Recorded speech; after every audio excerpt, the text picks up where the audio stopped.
Hello, kings and queens. I am Adrienne Fly Free. Thank you so much for joining us today. I have a special guest today. Antonio is joining me today because we are going to be talking about mental health. We're going to be talking to you today about depression and what it looks like. And one of the things that I want to explain today is something that I went through and my husband went through as well, which is postpartum depression. I didn't just go through it by myself. My husband was there with me. So this is something that couples experience together. Even though it looks like only women experience it, it's the partner that also experiences the woman going through postpartum depression. So stay tuned.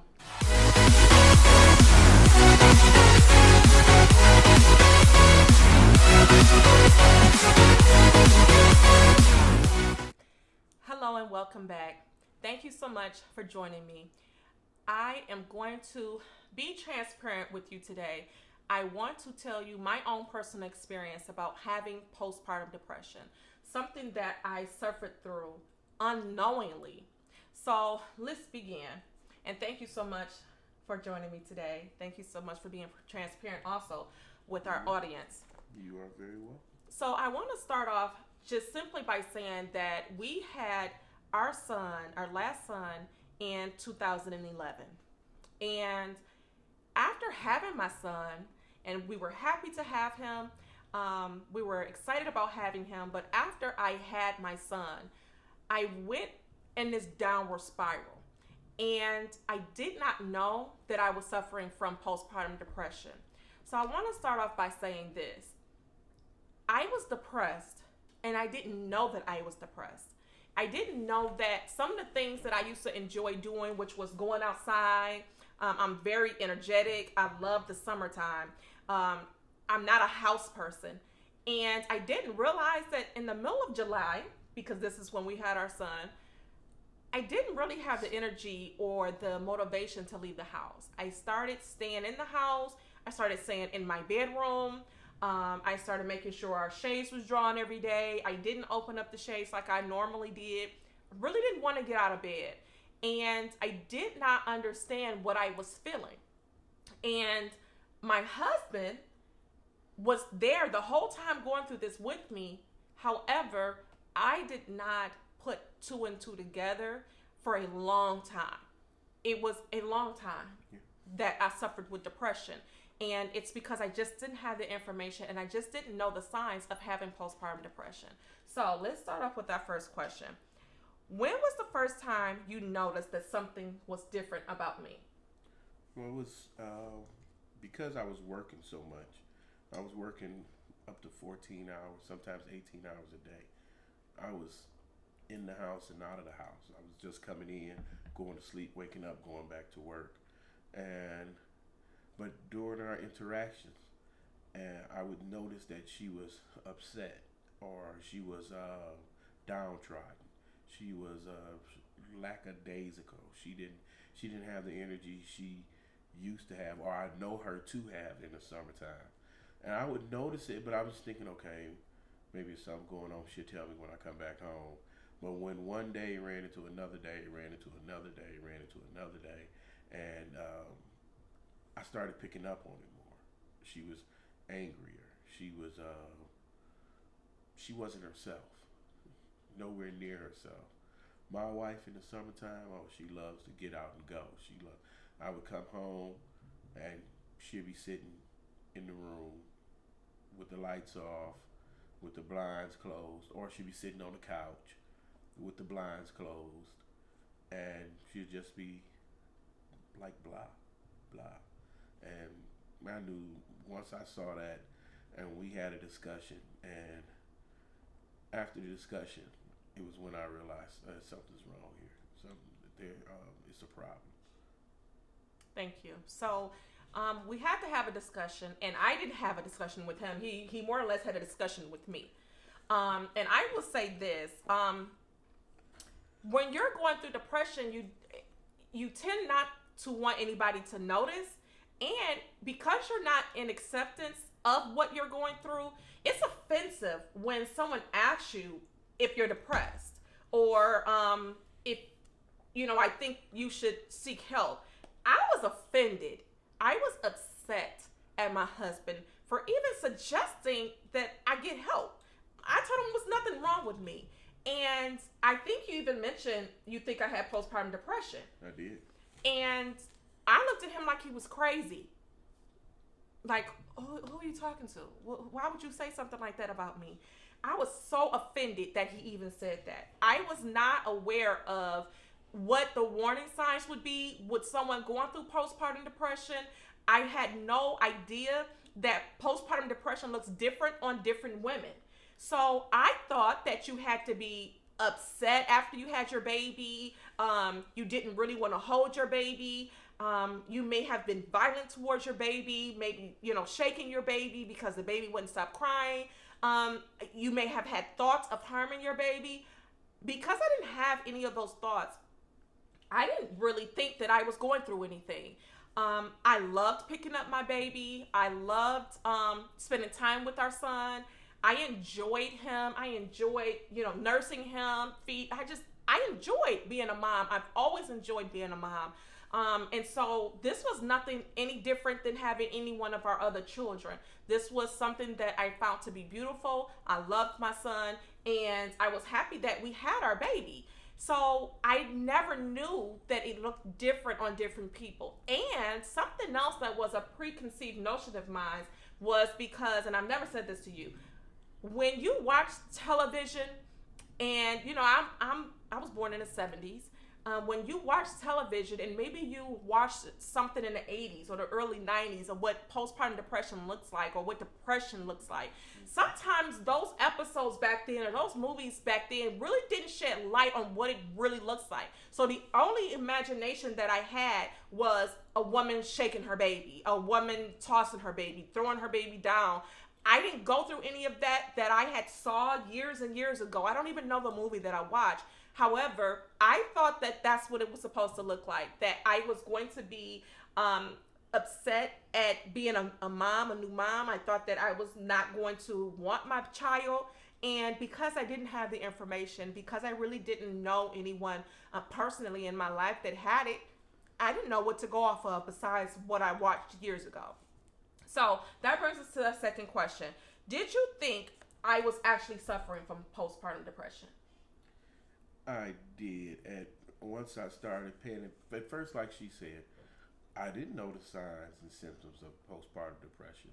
I too thought postpartum depression meant that you didn't want to be around your kid and you disliked the kid, you didn't want to touch the kid. So at first, I didn't know that's what was going on.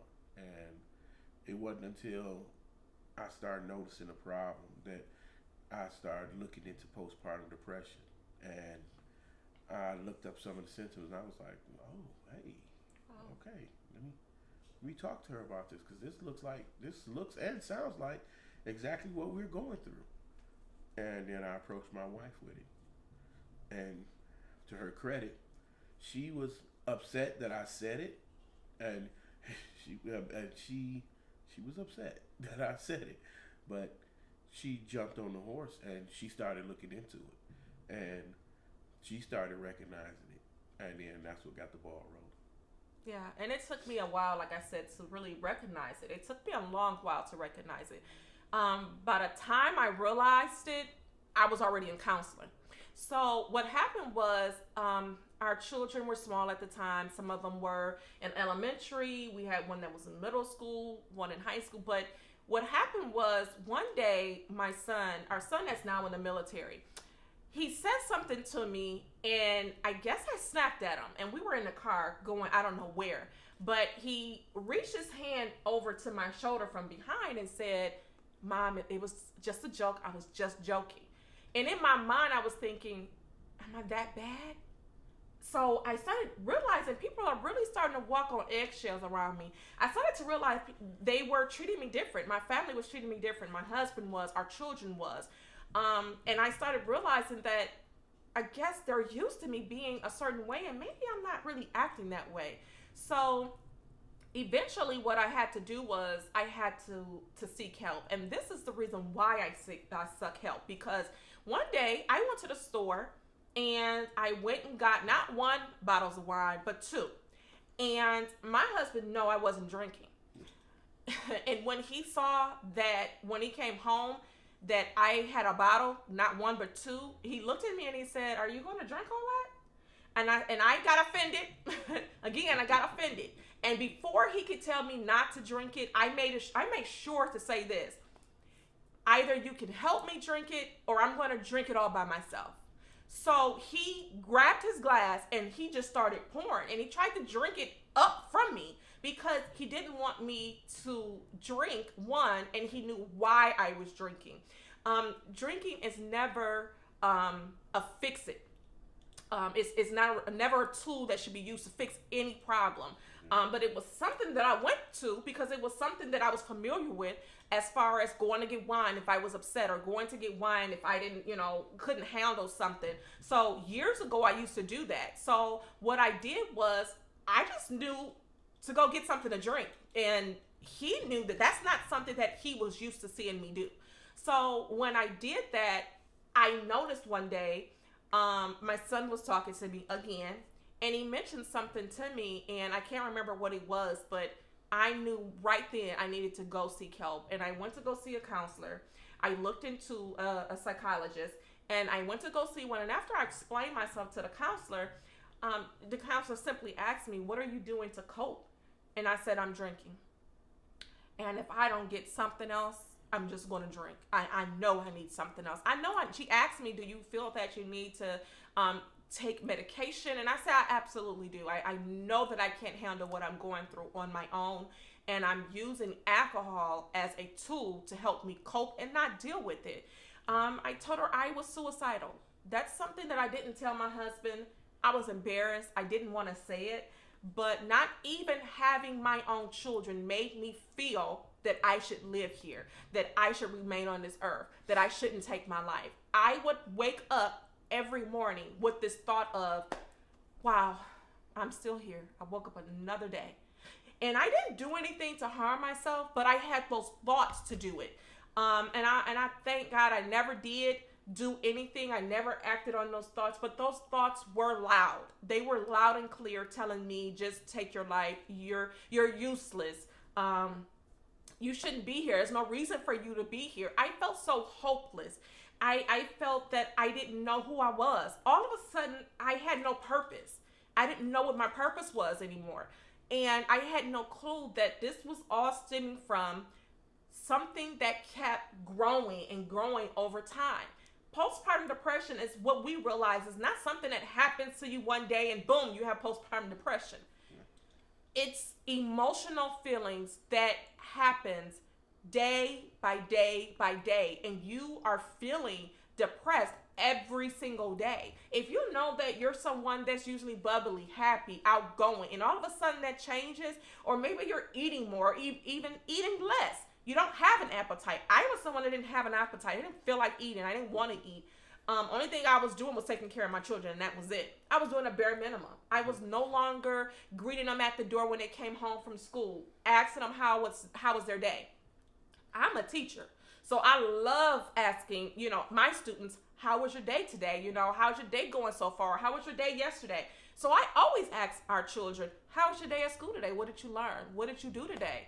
And I wasn't doing that. And even my children realized that I wasn't doing that. But we'll get to that later. Let's go to our question number 3.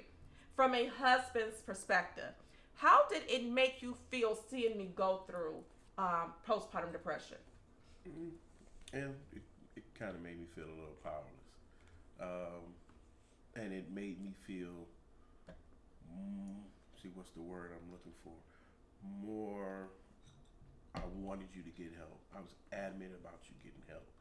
It gave me more tenacity in order to make sure she was getting help.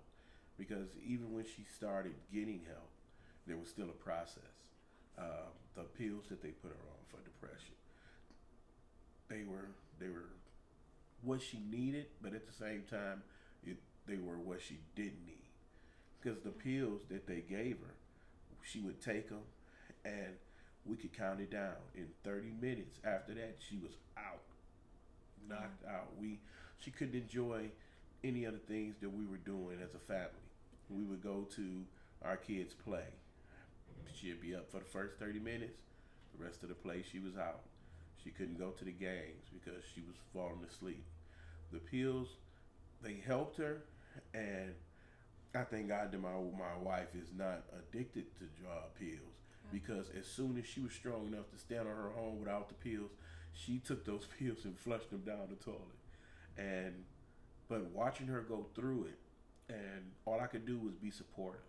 All I could do is make sure she didn't have any flare-ups, make sure there was nothing around that would put her in a position where she was upset or so. Me and the kids, and the kids were there. The kids was right along with me because we all noticed the change in her. We all wanted her back. So we all took strides to make sure there were no catalysts around that would make her go into a depression. Yeah. And I was just so happy that she came out of it. But while she was going through it, all I could do was sit back and help at what I could do, and what I couldn't do, just hope and pray that she came out of it. Yeah. It was a rough time for everybody.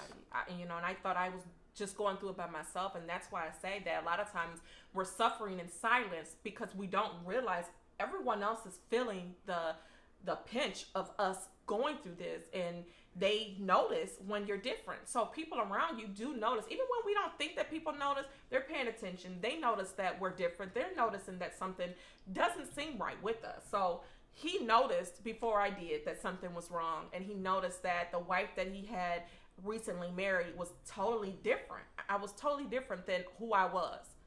So our number 4 question: what did you learn through this process?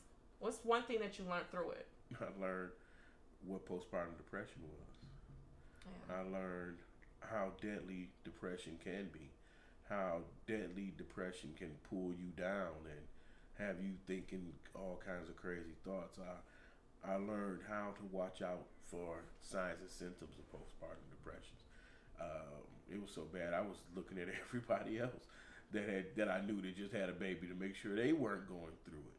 So it was scary watching her go through postpartum depression, because it totally changed who she was. It totally changed her outlook on life and everything. So that's something I've learned to look out for. Thank you. I know that my brother also saw me going through this, and he would call and say he was on his way to pick me up, and I'm like, no, not today. And he's like, no, I'm on my way anyways. And I would tell him, no, I don't want to go anywhere. I'm tired. I just want to rest.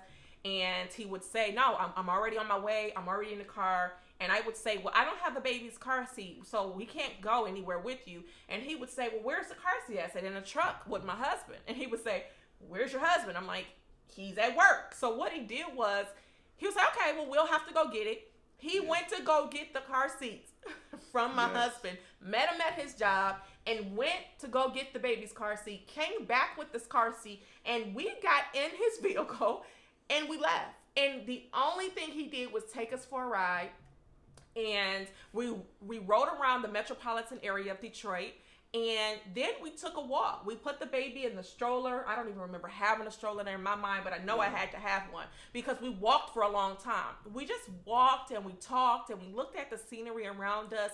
He knows I love nature, and I thank God for my brother because he helped with me trying to get through this process. He helped my husband. I don't know, maybe they had private conversations. And yes, we did. So, I'm like, I didn't know what was going on, but I know he would call me and he would try to get me out of the house.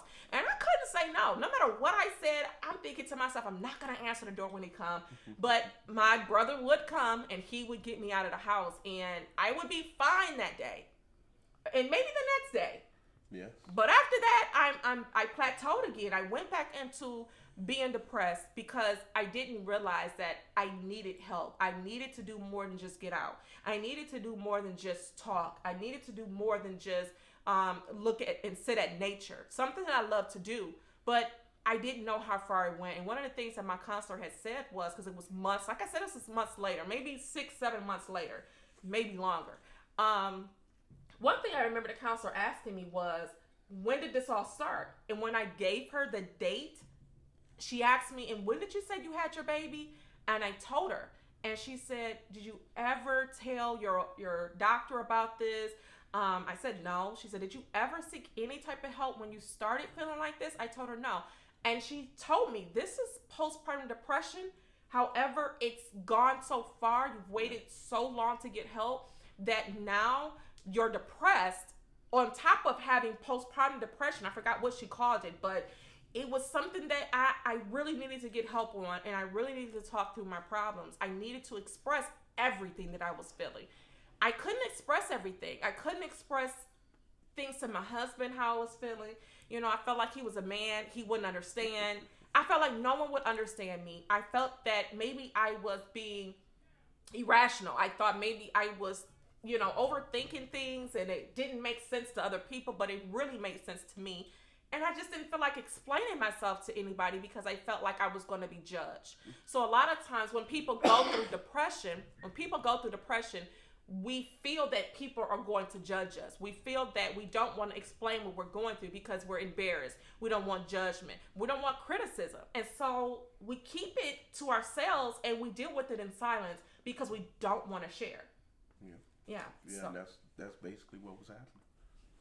Okay, so number 5, looking back, do you feel that it was anything that you would have done differently?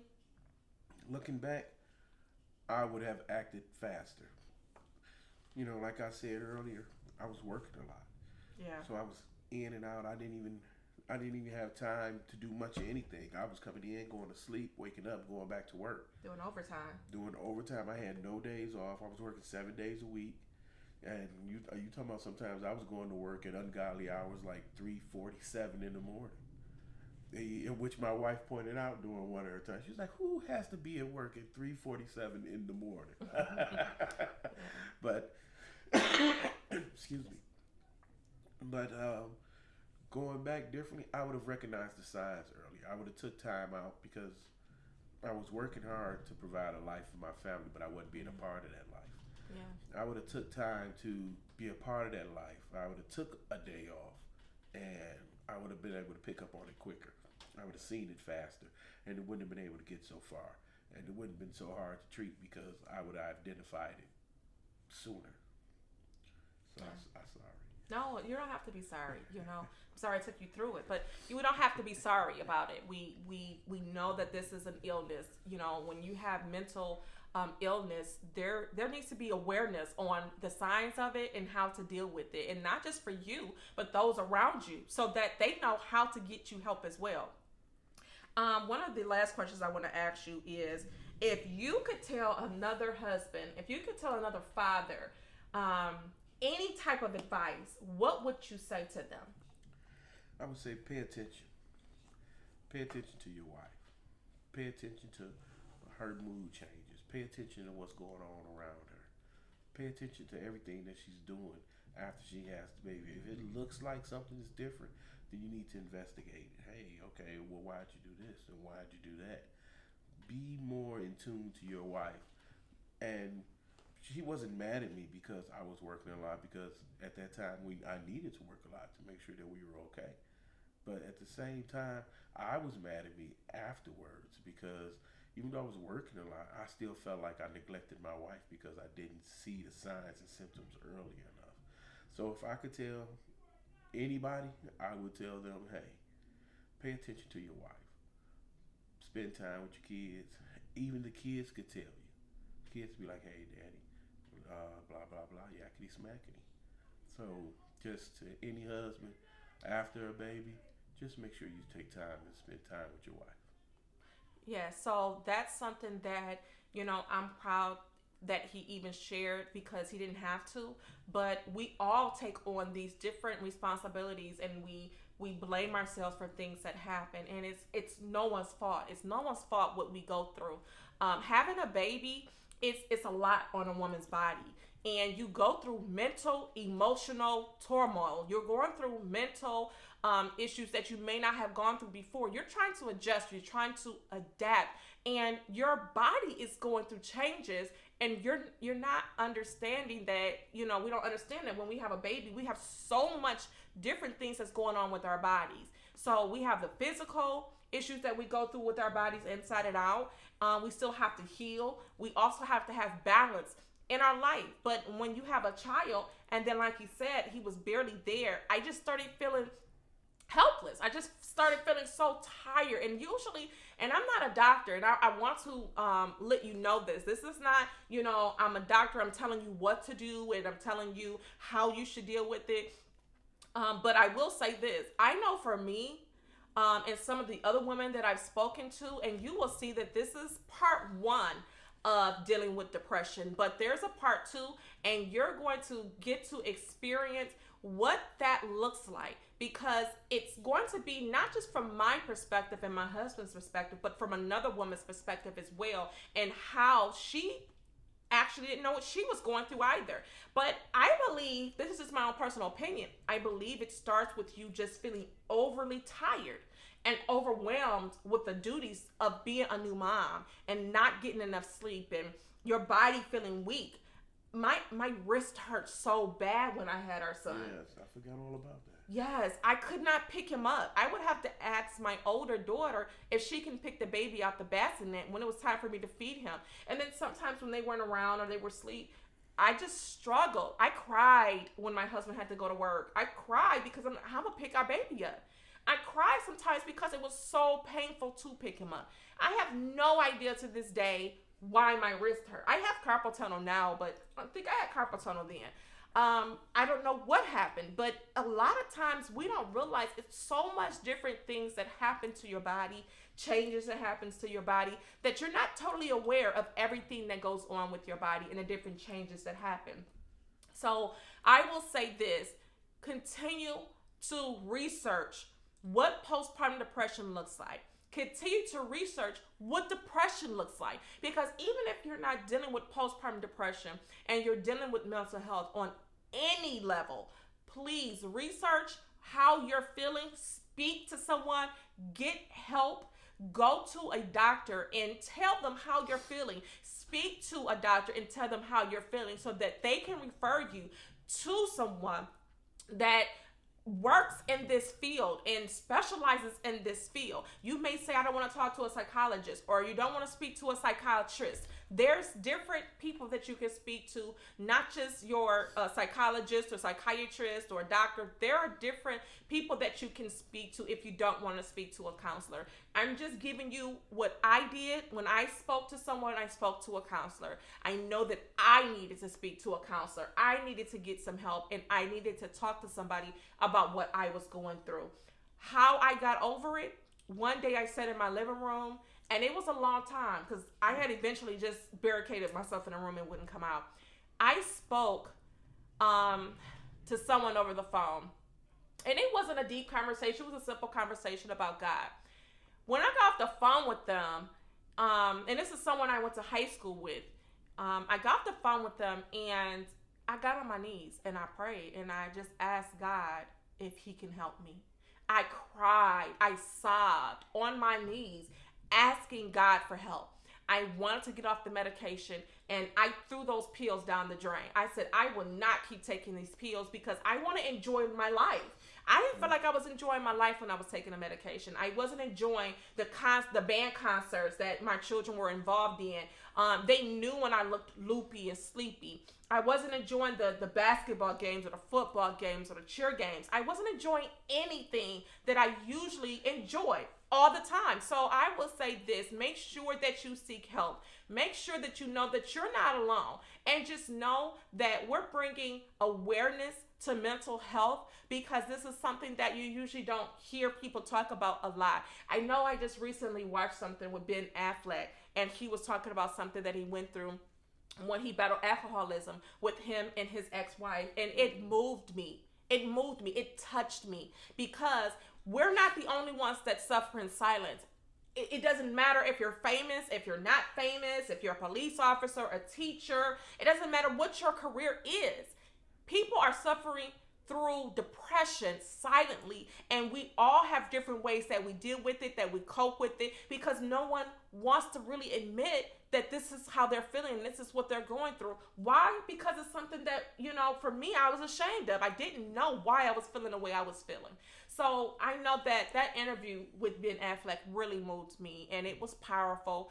It was enlightening to hear from a male's point of view how he dealt with depression and what it looked like to him and what it looked like to his wife. So I felt that, this is something that we needed to share, to be authentic, to be transparent with you, to let you know that in marriages, everyone sees the good things, the good side. Yeah. You see when someone has a baby and, they're so happy. But talking about how many women go through postpartum depression, you will be astounded. It's shocking how many women experience postpartum depression after they've had a baby or two. And some people have experienced it multiple times when they have children. For me, I have 5 children. I only experienced it once. And that's why I also didn't know that I could have postpartum depression, because I had 4 other children before we had our last child. So I say this to you all. Please make sure that you seek help. I will give some information in the description box below. And I will give you some numbers as well in the description box so that you can be aware and you can also take action if you are experiencing any type of depression or someone you know is experiencing any type of depression. So if you found this video interesting or helpful, please give it a thumbs up. We appreciate you joining us today. I am Adrienne Fly Free. This is my husband, Antonio. We appreciate you joining us. And I will leave the link below for the next video. I want you to click on the next video for part 2, because there is a part 2 to this video on dealing with depression. Also, if you have not already subscribed, please subscribe to my channel. Don't forget to hit the post notification so you can get all the information you need the next time that I post. So don't forget to hit that bell so that you can get the notifications when I post my next video. Thank you so much, kings and queens, for joining me today. Remember to spread your wings and fly freely. I'm Adrienne Fly Free. Until next time.